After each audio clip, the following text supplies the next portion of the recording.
Bueno, partiendo de que la macroeconomía tiene varios objetivos, algunos de los principales son tres. Uno es el crecimiento de la producción. Esto a que nos lleva a que entre mayor cantidad de productos se puedan realizar, pues se va a requerir mayor mano de obra. Entonces, por lo cual va a ser muy importante porque pues asimismo se va a generar empleos y va a crear una mejor calidad de vida para las demás personas. Esto lo va a medir lo que va a ser el PIB, Producto Interno Bruto, ¿vale? El segundo objetivo que nos va a hacer referencia es el empleo.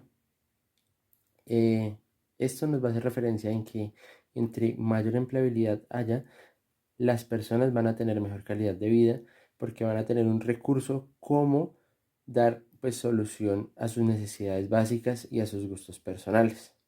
Esta parte la va a medir lo que es la tasa de desempleo. Y el tercero es la estabilidad de precios, o más conocido también como pues la inflación de precios. ¿Qué es lo que pasa en este punto? Que si hay demasiada inflación, las personas van a tener una desmejora en su calidad de vida, ya que con lo que antes compraban 10 productos, a partir de la inflación de precios van a poder comprar la mitad o hasta menos. Entonces, pues por ende van a tener eh, desmejora en la calidad de vida, ¿verdad? A partir de esto, pues, ¿quién nos mide esto? La IPC. Entonces, son muy importantes estos objetivos y se deben de tener muy en cuenta. Bien, otro de los objetivos importantes es el equilibrio presupuestario. Esto es importante porque si el Estado ingresa menos de lo que gasta, tendrá que pedir prestado y pagar interés. Esto lo medimos por medio del déficit público. Aparte de eso, pues tenemos otro objetivo que es el equilibrio exterior, que es importante porque cuando un país compra más al exterior de lo que les vende, se produce salida de dinero y lo medimos bajo las balanzas de pagos. Luego, pues vamos a hablar sobre lo que es el modelo macroeconómico de economías cerradas y abiertas, que permite establecer relaciones lógicas entre supuestos acerca de aspectos básicos de la economía y proposiciones acerca del funcionamiento de la misma o sobre las consecuencias de la política económica. La economía cerrada desalienta las importaciones y exportaciones, impidiendo que sus empresas e individuos interactúen con economías extranjeras, a diferencia de las economías abiertas que propicia la interacción e intercambio económico con otros países como base del comercio internacional. Ante las varias situaciones que se pueden presentar dentro de una economía, es necesario conocer e implantar diferentes políticas económicas en pro de generar un objetivo. En este caso, se nos plantea una situación donde por motivos de inflación se pueden presentar condiciones diferentes, tanto para la producción como para otras situaciones. La idea básicamente es mantener los precios estables sin que estos se lleguen a afectar. Como primera situación ante un incremento sorpresivo en el gasto de inversión, propondríamos una política fiscal que vaya en pro de mantener una producción estable, teniendo en cuenta que si esta presenta una variación negativa, asimismo va a generar una afectación en los precios finales. Esta política fiscal se implementará con el fin de disminuir los impuestos para que la producción se mantenga estable. Como segunda situación tenemos el incremento del precio de los alimentos ante causas naturales como inundaciones que pueden generar este tipo de afectaciones. Ante ello, proponemos generar un apoyo económico e incentivar a través de productos financieros confiables con múltiples beneficios en cuanto a las tasas de interés y de accesibilidad para los que inician esta cadena, en este caso para los productores, con una política monetaria. Ante una tercera situación, En este caso se nos genera una situación, una baja en la productividad que reduce la producción potencial. Propondríamos mantener la cantidad productiva de una manera estable, generando incentivos económicos a los trabajadores presentes, siempre verificando las causales en las cuales se está presentando esta variación, en este caso la baja de la producción, e incrementando asimismo las opciones de empleo para mantener la producción y que ésta no llegue a afectar finalmente al precio final. Ante una caída en las exportaciones netas, sugerimos una política fiscal que busque aumentar la producción interna para promover la importación de la producción, buscando un equilibrio entre las exportaciones y las importaciones, para que esto no genere una afectación en el precio final y generando nueva apertura de mercados tanto de manera externa como interna. En este punto también es importante contar con una política comercial que permita generar la reducción de los aranceles y los costos de las importaciones. Buenas noches, hoy vamos a hablar sobre los impuestos en Colombia, teniendo en cuenta el tema de moda que es todo lo que es la reforma tributaria y los con el cambio del nuevo gobierno. El primer impuesto del que vamos a hablar es del impuesto al valor agregado o el que conocemos como IVA. El IVA es un impuesto de carácter nacional que grava la venta de bienes, la prestación de servicios, las importaciones y la operación de juegos de azar. En este momento la tarifa la define el gobierno y está establecida en un 19%. Toda empresa responsable de declarar IVA tiene dos periodos, que es uno bimestral y otro cuatrimestral, pero pues eso lo determina a partir de el número de identificación tributaria o el NIT. El siguiente del que vamos a hablar es el impuesto de renta. La declaración de renta es un impuesto anual, el cual grava las utilidades que genere la empresa. Cada año es modificada la tarifa del impuesto. Entonces, esta declaración de renta es programada y publicada según la DIAN y también se hace de acuerdo al número de identificación tributaria.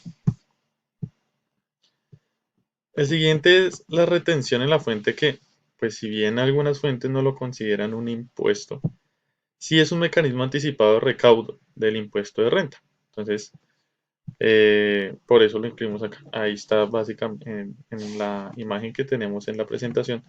Tenemos básicamente las actividades a las que se les aplica este tipo de retenciones.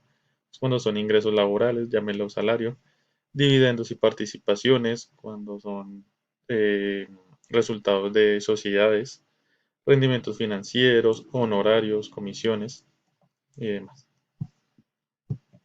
El siguiente del que vamos a hablar es el impuesto al patrimonio o como también lo conocemos es el impuesto a la riqueza. Es un impuesto que grava la riqueza a las empresas. Es decir, el patrimonio líquido que la compañía o empresa pues tenga el 1 de enero de cada año. Quien debe asumir son cualquier persona, llámese natural, jurídica, una sociedad, que tenga al menos 5.000 millones de patrimonio líquido. Y también lo determina su pago de acuerdo a su número de identificación tributaria. El siguiente es el ICA. El ICA es un impuesto, el impuesto de industria y comercio. Es de carácter municipal que se genera por el ejercicio o realización directa o indirecta de cualquier actividad industrial, ya sea que cumpla de forma permanente o ocasional en un inmueble determinado con establecimiento de comercio o sin ellos. Entonces hay dos regímenes, el régimen común y el régimen simplificado. ¿Listo? Que pues tiene ciertas condiciones. El siguiente que vamos a ver es el que si conocemos casi todos los que tenemos una cuenta de ahorros, y es el gravamen a los movimientos financieros, el GMF, o lo que conocemos algunos como el 4 por mil. El 4 por mil es un impuesto ya establecido por la nación que cobran las entidades, que cobra el Estado a través de las entidades financieras y pues a las cuentas de ahorro y corrientes. Entonces fue creado para cubrir una crisis que hubo en el país. O sea, antes se hablaba de un 2 por mil, 3 por mil y después se habló de un 4 por mil. Eh, todo este dinero que se obtiene pasa a las arcas del gobierno. ¿Listo? Para que se tenga en cuenta. Lo único que hace el banco es como es un instrumento o un medio para someter este impuesto. Y un último que no incluí, que pues si bien no es considerado como un impuesto en sí, son los aportes para fiscales, que hace referencia a todo lo que las empresas deben pagar en cuanto a salud, a pensión, a seguros laborales, ¿listo?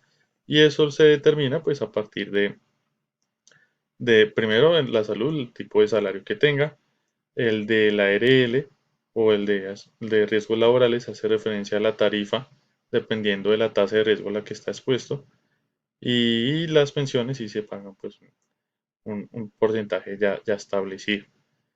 ¿Listo? Entonces, ahorita, ¿cuál es el tema? El tema es, por ejemplo, con el tema de las pensiones, primero unificar todo en un solo fondo para que el Estado lo maneje y retirar los fondos privados, que es lo que se está hablando ahorita. Entonces, ahí va directamente con el tema de los aportes. La opinión, pues si bien sabemos que los fondos privados no son manejados por pues, grupos de personas con bastante riqueza. Tengamos en cuenta que esos fondos privados lo que hacen es mover el dinero. Entonces, tal vez se tiene malentendido el concepto, pero así como el fondo privado y un fondo de Colpensiones, el fondo estatal, tienen ventajas y desventajas. Creo que el privado no necesariamente tenga que acabarse, sino lo que se hace es tomar ese dinero. Ahora bien, creo que hay un problema mayor y es que hay un desequilibrio con las personas que se van a pensionar en este momento. ¿Por qué? Porque se supone que somos nosotros, lo digo nosotros los jóvenes, los que debemos cubrir esa pensión. Pero detrás de nosotros vienen otros jóvenes que no les interesa legalizar su vinculación. Entonces creo que ese problema creo que es más grave que el de revisar el de las pensiones. También se habla de un impuesto para las personas que tengan una pensión mayor a 10 millones. Eh, pues lo cual personalmente pues no representa ninguna importancia para ser cierto. Eh, cuando entramos en época de pandemia, el gobierno anterior establecía que le iba a dar muchos alivios financieros a las empresas con con la directriz de que no disminuyeran el golpe tan fuerte al desempleo. Eh, fue algo que no pasó nunca. El gobierno le dio alivios financieros a las empresas y las empresas no contrataron lo suficiente como para evitar una crisis laboral, que es la que tenemos ahora, temas de desempleos. Entonces, ahorita como que otra vez se está volviendo a retomar el tema de impuestos y de quitar alivios financieros y pues obviamente el golpe puede ser un poco complicado. Pero pues son cosas que debemos empezar a asumir. Lo veíamos por acá, inclusive en la declaración de renta, que me faltó explicar. Esta es de acuerdo al diario La República, esta es la simulación del impuesto de renta. Entonces, las personas que tengan un salario de aproximadamente 2.230.878 ya deben empezar a declarar renta, 16.450 pesos. Entonces, ahora lo que se está haciendo es aumentar las personas que deban declarar y no procurar porque las personas con más ingresos deban pagar más impuestos. Entonces, eh, pues inicialmente teniendo en cuenta la situación del país y del, del hueco fiscal que se generó, pues es obviamente que se deben tomar medidas un poco complejas, impopulares, pero pues que es algo que se debe asumir.